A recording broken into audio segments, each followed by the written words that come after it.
Bienvenidos a Notifinanzas. El día de hoy nos encontramos con Daniela Palacios, estudiante de Marketing y Negocios Internacionales, y quien les habla, Lisette Hernández, estudiante de Comercio Internacional de la Universidad Sergio Arboleda. El tema del día de hoy es la zona monetaria óptima. Específicamente vamos a abarcar la zona euro. El invitado de hoy es José Roberto Acosta, economista y abogado, profesor de la Universidad del Rosario y del CESA y columnista del Espectador. Bienvenido, José, ¿cómo está? Muy bien, muchas gracias por la invitación, muy honrado de que hayan pensado en mí para hablar del tema. En contexto, como después de la Segunda Guerra Mundial se hizo una unión de manera la cual facilitó las tarifas en las transacciones del mercado. También se realizaron uniones fronterizas, asimismo se dio la comunidad del acero, del carbón, se creó la Unión de Energía Atómica y Nuclear, lo que permitió como formar toda la unión monetaria en Europa. Con lo anterior, ¿qué impacto tuvo en el mundo esta unión y especialmente en los países de la zona euro? De lo que mencionaste muy sucintamente es el logro después del acuerdo del carbón y el acero de una unidad monetaria a través del Tratado de Maastricht. En el Tratado de Maastricht se definen las reglas de juego para todos los países que conforman la Unión Europea, especialmente en esos dos frentes, monetario y fiscal. En materia monetaria, una moneda única. Ese es el gran avance, eso es realmente la columna vertebral de la Unión Económica Europea. La moneda única genera la homogenización de políticas por parte de los policy makers o gestores de política pública respecto a la principal variable de política económica de cualquier estado, que es la emisión de la moneda regular o legal de uso corriente de los países. Defender eso es fundamental, por eso fue una falla de Inglaterra no haberse acogido a la Unión Monetaria, haberse mantenido al margen. Eso es como estar con un pie aquí y un pie allá, y fíjense que con la votación quedó allá después del Brexit, un grave error de Inglaterra que además hoy está pagando con creces en su propia economía, habiendo ya ratificado vía referendo el tema del Brexit. Así que ese es el gran avance. Alrededor de esa unión monetaria del euro, porque recordemos que antes era la lira en Italia, en España el peso español, en Alemania era ya se me olvidó la moneda alemana, pero era el franco suizo, que esa sigue existiendo porque Suiza no está en la Unión Europea, pero la moneda alemana, que era de las más fuertes. Cada una cede, entrega su autonomía monetaria al Banco Central Europeo y hoy se constituye como la principal autoridad en ese frente y el eje de toda la política monetaria. Recordemos que cuando el señor Mario Draghi hace cualquier anuncio es fundamental no solo para los países que conforman la Unión Europea, sino para todo el planeta. Así que ese recuento que tú haces, fundamental, llega a su culmen máximo con Maastricht y la Unión Europea, y definitivamente ahí es donde ya podemos empezar a hablar de la verdadera integración económica. Mientras tanto, esas uniones aduaneras, aranceles externos comunes, todas las demás gabelas son apenas el inicio hacia lo que es efectivamente el encerrarse en una frontera única y común como es hoy día Europa. Con relación a lo que nos acabas de contestar, ¿cómo crees que esto benefició o afectó a Colombia y a América Latina? Bueno, el efecto para Colombia o para los demás países es que ya primero la hegemonía que estaba definida entre Unión Soviética y Estados Unidos, debido a la cortina de hierro que rompía Europa por la mitad, pues implicó que el discurso de hegemonías izquierda-derecha o Unión Soviética y Estados Unidos se reconfigurara, y hoy estemos hablando de un discurso donde las hegemonías no son eminentemente ideológicas, sino de potencias económicas. Pasamos de una política eminentemente ideologizada hacia una política concentrada en el pragmatismo de lo económico, unificándose en la Unión Europea alrededor de una moneda y una política fiscal única. Definitivamente se convierten en la segunda potencia a nivel global después de Estados Unidos y seguida por Japón, hoy día alcanzada rápidamente por China. La zona euro es considerada una zona monetaria óptima. Esto es cuando algunos países se unen en una sola moneda, como sucede en Europa con el euro. ¿Cómo considera usted el panorama de Latinoamérica si países como Colombia, Perú y Ecuador se unen en una sola moneda? Total, soy de los absolutos creyentes de la multilateralidad. Creo que si algo ha adolecido a América Latina es que nos han siempre enfrentado divididos, siempre nos han fraccionado, no hemos podido lograr alrededor de unos objetivos comunes que además nos identifican como latinoamericanos hacia unir fuerzas, y eso definitivamente se ha convertido en una debilidad que han aprovechado generalmente las grandes potencias que utilizan a nuestros países simplemente como enclaves para explotación de materias primas. En la medida que podamos, y ese es uno de los sueños que tenía Bolívar en su momento con la Gran Colombia, unificarnos alrededor principalmente de temas económicos, yo creo que pues podríamos fácilmente reconfigurar también ese discurso de los ejes de poder. Pero estamos, creo yo, muy, pero muy lejos, porque lo que se nota es cada vez una mayor profundización de diferencias por cuenta de una política internacional que las incentiva desde los países del centro. Estados Unidos siempre ha estado interesado en inculcar el tema de la polarización.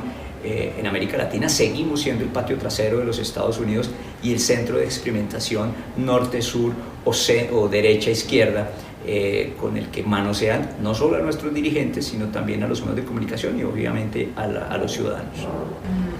Ya está confirmada la salida del Reino Unido para marzo del siguiente año, según lo mencionó la primera ministra británica Theresa May. ¿Cómo cree usted que va a afectar a la zona euro la salida del Reino Unido en términos económicos, políticos y comerciales?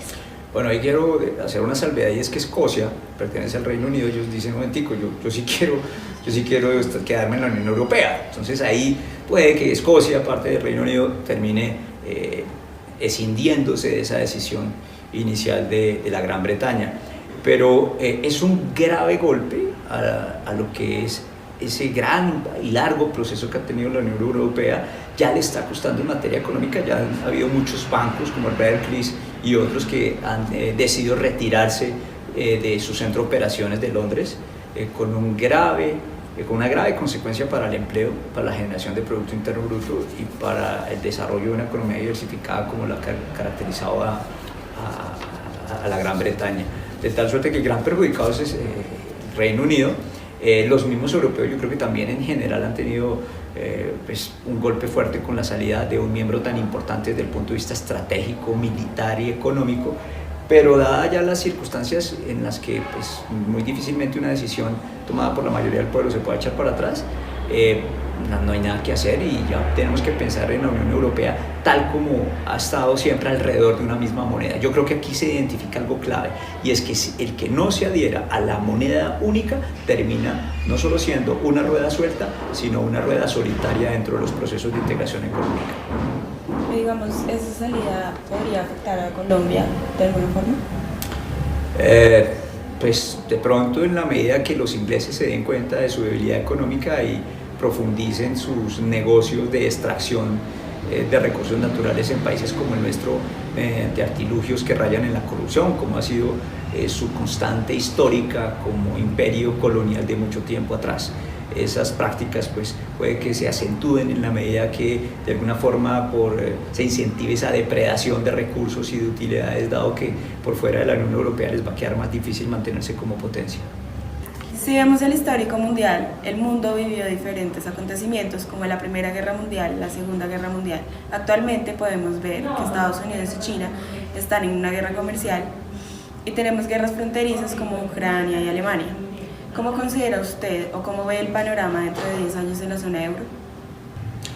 La zona euro yo creo que es una zona de paz. Después yo creo que es uno de los grandes frutos de la Unión Europea es, yo creo que despejar del horizonte en el mediano plazo la posibilidad de un conflicto armado. No veo en ninguna frontera de la Unión Europea, salvo por temas migratorios, conflictos que induzcan poner en riesgo derechos humanos o temas de destrucción de vidas. De tal suerte que, por el contrario, la Unión Europea y el Parlamento Europeo hoy día constituyen un foco de protección de derechos humanos universales. Yo diría que ante la crisis de Naciones Unidas, que por la presión del Consejo Nacional de Seguridad, en donde a veces no toman decisiones, ha sido el Parlamento Europeo, en donde las diferentes naciones que ven afectados sus derechos humanos van y acuden. En el caso de Colombia, el tema de los falsos positivos, en la época del gobierno Uribe, tuvo eco y realmente efecto dentro de nuestro país desde el punto de vista de la justicia por haber sido escuchados y apoyados desde el Parlamento Europeo. Así que no veo en ese riesgo de guerra en Europa. Y la provocación, fíjense que cuando Rusia ha querido involucrar a los europeos en el tema sirio, la canciller Angela Merkel ha sido absolutamente sabia e inteligente de mantenerse al margen para no generar un frente de batalla innecesario para la Unión Europea. ¿Cree usted que debido a la salida del Reino Unido de la Unión Europea se va a acabar el Brexit y si este puede ser reemplazado por Alemania, especialmente en Manhattan, en Frankfurt? Definitivamente Alemania va a seguir liderando, siendo la locomotora de la Unión Europea, y las empresas que se ven perjudicadas por el Brexit y que tienen su residencia en Londres definitivamente pensarán, y lo han ya manifestado, trasladarse a Alemania, donde las condiciones no solo de seguridad jurídica y económica, sino también de estabilidad desde el punto de vista de la Unión Europea les da tranquilidad de mantenerse ahí por muchos años más. Hace varias semanas, el Banco Europeo tomó la decisión de dejar de comprar bonos. ¿Cómo considera usted la decisión de este y por qué lo hizo? Bueno, después del tapering de Estados Unidos a partir del 2014, recordemos que con la crisis del 2008 Estados Unidos irrigó mucha liquidez, enormes chorros de liquidez a nivel global. Hoy día, y después del 2008 de irrigar liquidez, casi que cuadruplica la cantidad de dólares a nivel global. En el 2014 dijo ya no más, cerró la llave, no sacó la liquidez, pero cerró la llave, y cerrar la llave es normal porque ya se estabilizó la economía y se puede correr el riesgo de que manteniendo esa inyección de plata en el mercado pueda incentivar procesos de inflación o de burbujas en los activos financieros, de tal suerte que es algo que se veía venir desde hace unos 2 años en Europa. Se ha demorado porque la recuperación de Europa todavía está en ciernes, pero definitivamente es el paso a seguir después de que ya la crisis pareciera haberse superado. Sin embargo, observamos que ciertos bancos en Italia y en España que no presentan unos indicadores de solvencia que le den seguridad al Banco Central Europeo para recortar su liquidez, y probablemente sigamos a partir de estos anuncios viendo que se posterga ese proceso de cerrar la compra de bonos. Así que podemos ver con cierto escepticismo ese pronunciamiento del señor Mario Draghi, y generalmente continuemos viendo la compra de bonos y esa política expansiva en materia monetaria. José Roberto, muchas gracias por su atención y por responder a todas nuestras preguntas.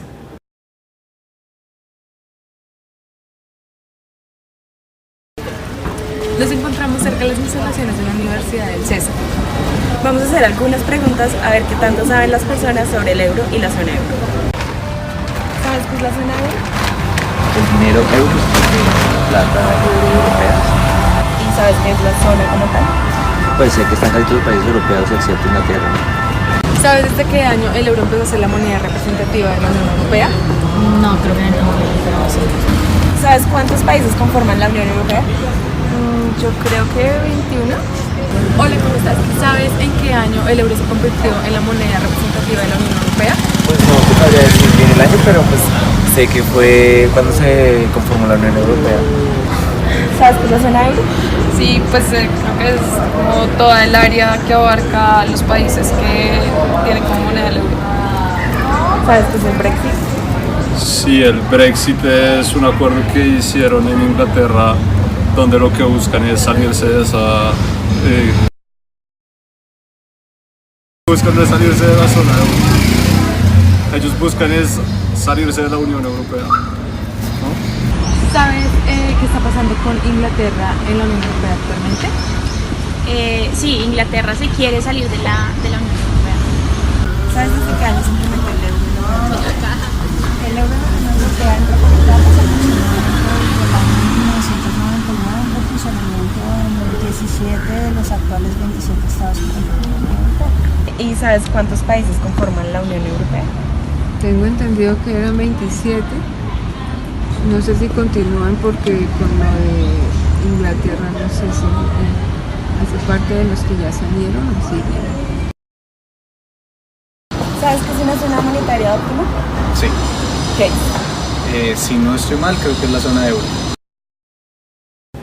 Así concluye el capítulo de la zona monetaria óptima, específicamente de la zona euro. Nos vemos en otro capítulo de Notifinanzas.